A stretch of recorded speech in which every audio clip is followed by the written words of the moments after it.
Okay, session 3. Let's carry on, viewers. I'm looking forward to trying to become the best person I can be amongst a wonderful new community of people that I just love. So, yeah. You've mentioned a few very, very important points that I think it's worth highlighting.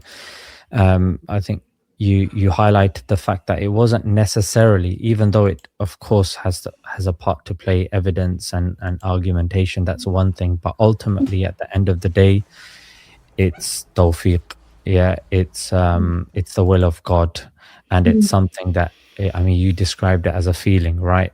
It's that's what it comes down to in the end. It's a person taking that step. It's a person being sincere, and then God guiding that person. Yes, evidences and arguments can definitely support a person, but ultimately it's going to be that sincerity and that connection. So if somebody is watching and they are on the cusp or on the verge, I would say just where you are at home, you don't have to light candles, wear a cloak and do a ceremony. You can literally just raise your hand like this and say, God, wherever you are, whoever you are, if you're there, guide me, assist me, help me, and just be open. Don't let the propaganda permeate your heart and mislead you into making the wrong decision. And the second, Okay, so let's deal with feelings. Are feelings fallible? Yes. Feelings are real, but they are not infallible, and this is where people go wrong. Feelings can alert us to danger, reveal desires, expose fears, signal unresolved responses, highlight values and priorities, but feelings can also be influenced by fatigue, trauma, anxiety, hormones, social pressure, incomplete information, wistful thinking, mental illnesses, fear of consequences. A feeling can be genuine and still be wrong as a guide. Examples: feeling afraid does not necessarily mean you're in danger. Feeling guilty does not necessarily mean you are guilty. Feeling in love does not necessarily mean the relationship is wise. Feeling certain does not necessarily mean you are correct. The biblical perspective: Scripture repeatedly treats feelings as important but insufficient. The heart is deceitful above all things and desperately wicked. Who can know it? Jeremiah 17:9. There is a way that seems right to a person, but its end is the way of death. That's feelings on the negative side. Proverbs 14:12. Another biblical pattern is feeling, examine, test, verify, decide. I'm going to say that again. The biblical pattern: feelings, examine, test, verify, decide. Now, this gentleman's not encouraging that, is he? You just can't have the feeling and then follow. That's not safe.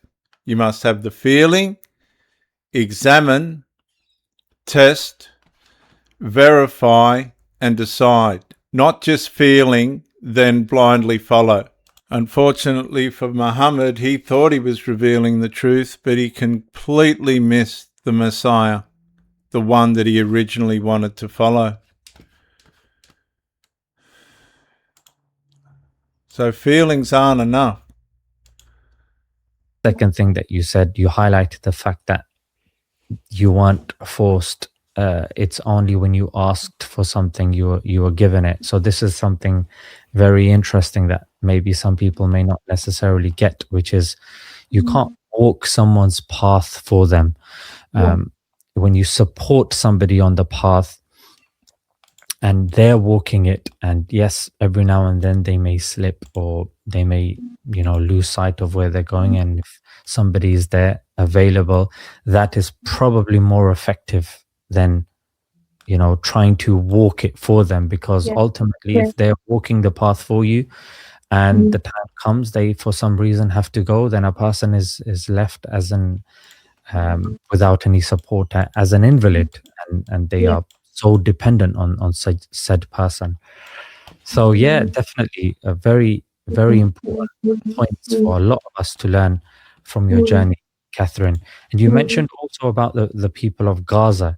You said you'd seen them going Yeah. through a lot. What in particular would you say that really kind of got to you? Because somebody watching might say, look, there's so many atrocities that are going on across the world. What was it in particular that really drew you in about the people of Gaza?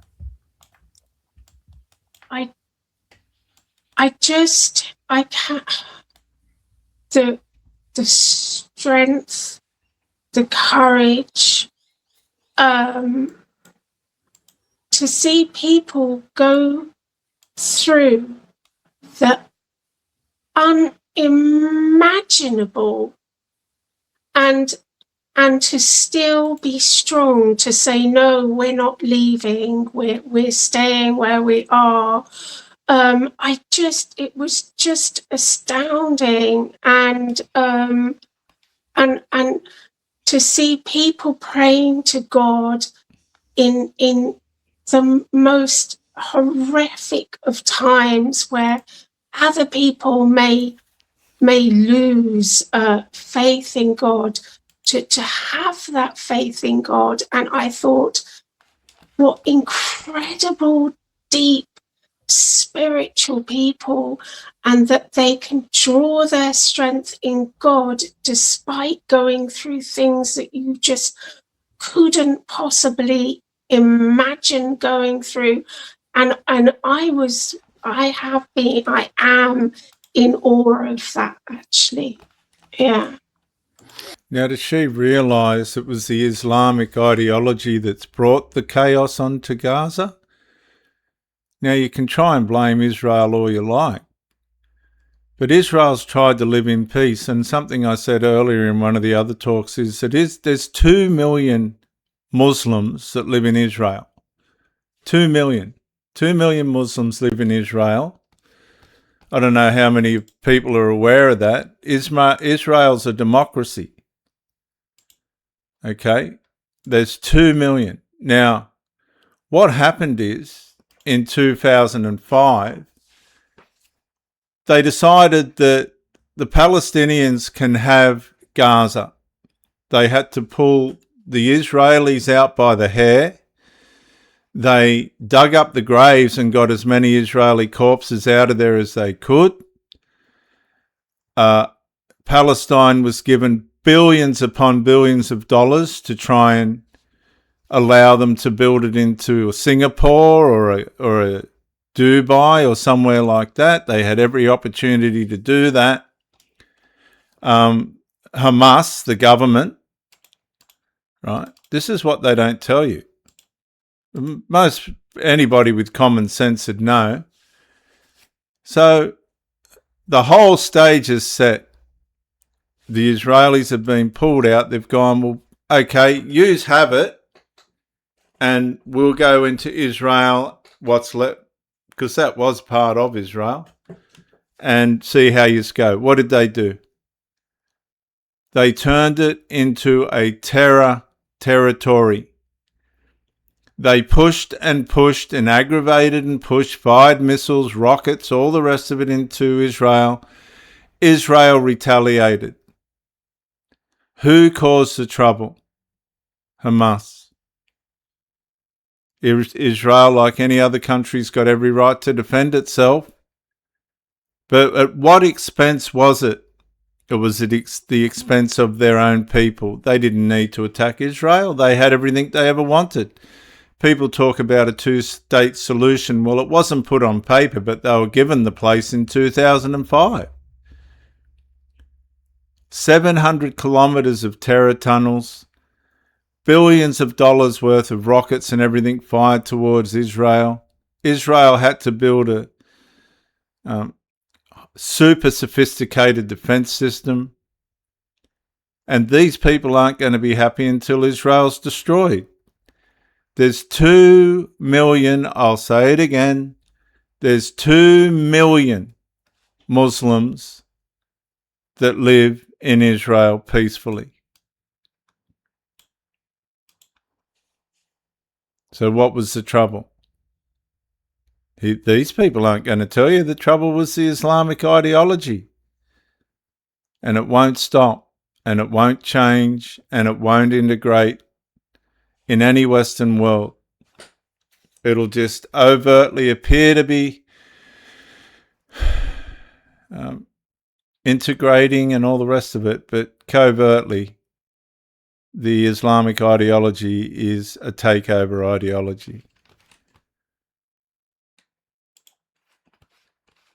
So definitely, a couple of weeks ago, I think I met 2 gentlemen at Speaker's Corner, and they said very similar things to yourself, that seeing the strength of people that are suffering completely and utterly unimaginable atrocities known to man, and we're seeing it on our social media on a very regular basis.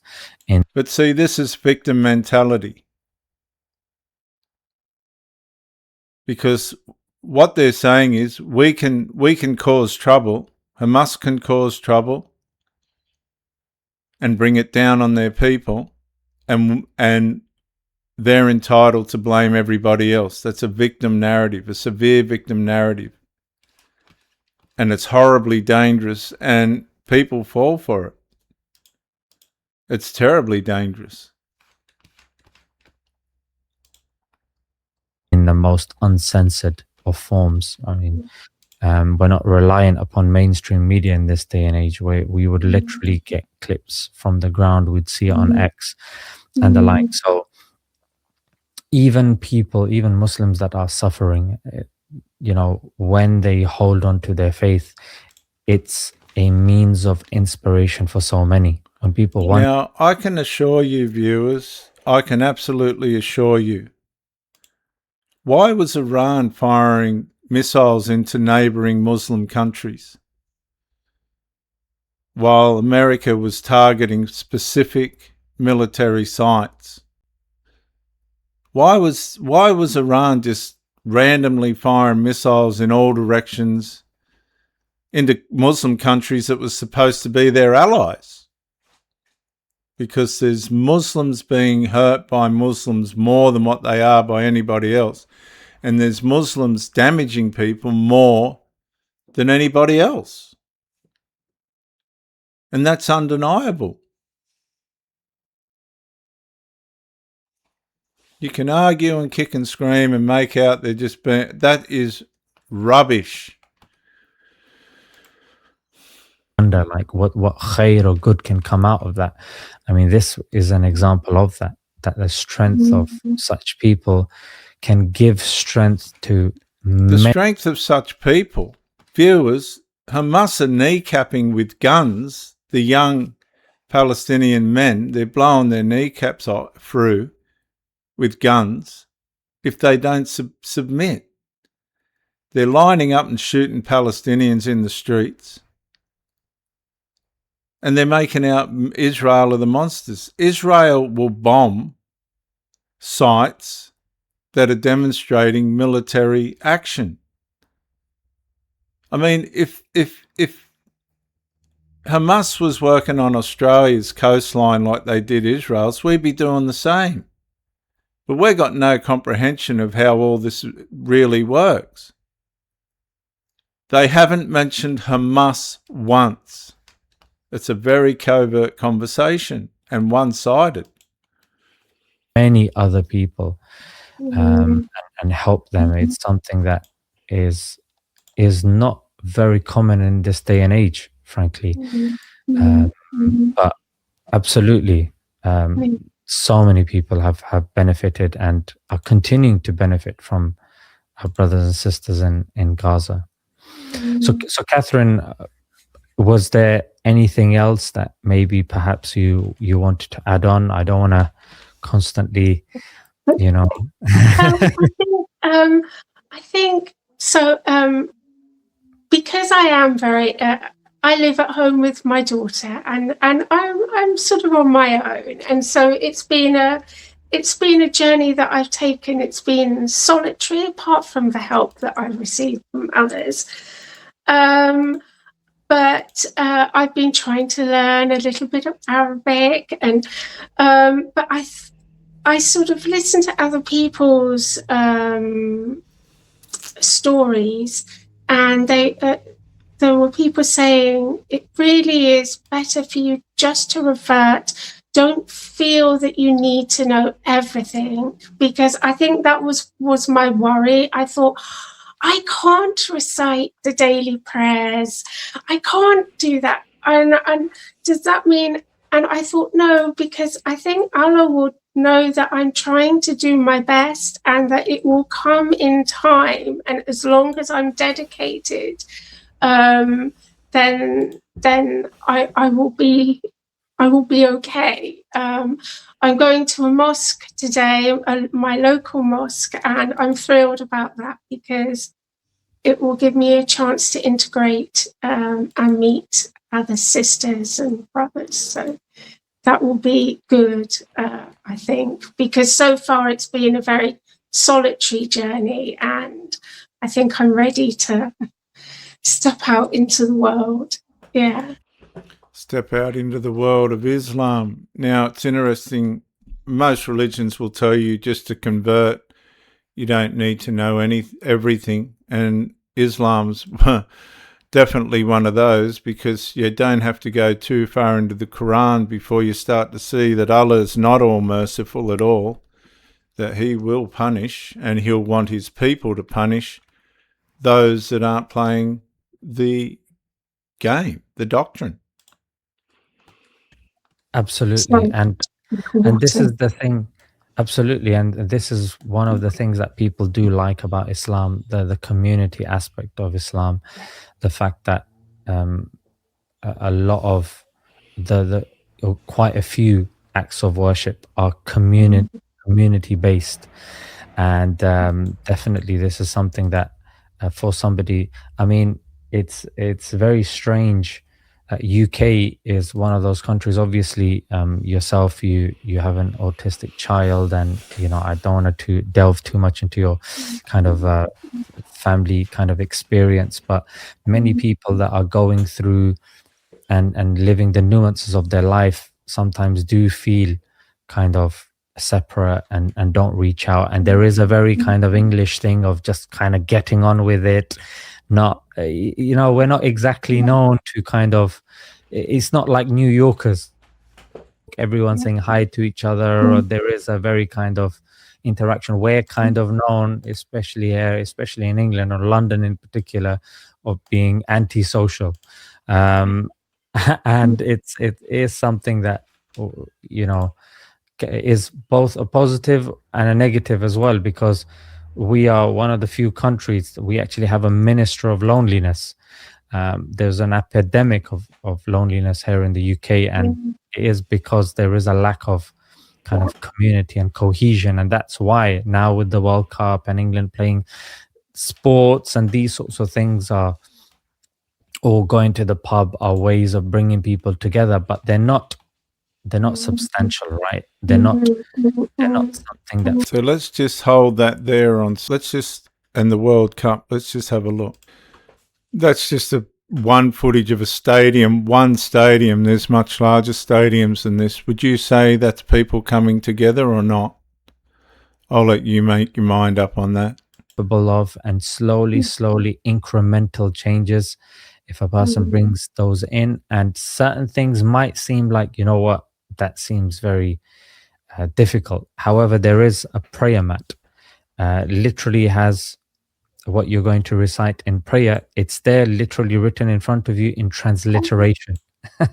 Oh, wow. Yeah. Okay.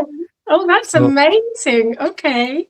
So just like when we start the prayer, we say Allahu Akbar, then we say Alhamdulillah Rabbil Alameen. Now that might sound like, whoa, how am I going to... Now I'll say something here as I bring this one to a close. Allah Akbar, I don't care how they pronounce it, what it means, or all the rest of it, but to me it's directly connected to terrorism. because all the violence, the stabbings, the bombings, the terrorism and whatnot's all done under the yelling and the screaming of Allah Akbar. Our Prime Minister went to the Lakemba Mosque and they went ballistic singing out Allah Akbar. He was a putrid dog and all the rest of it. No, I'm going to wrap this up here. I don't think we're going to get any more further than what we have. I hope you enjoyed it. If I was you, I would, as I said, don't follow feelings, examine, test, verify, then decide. Don't just feel and follow, because that could end up anywhere. I'm Pro Theologist. Bye for now.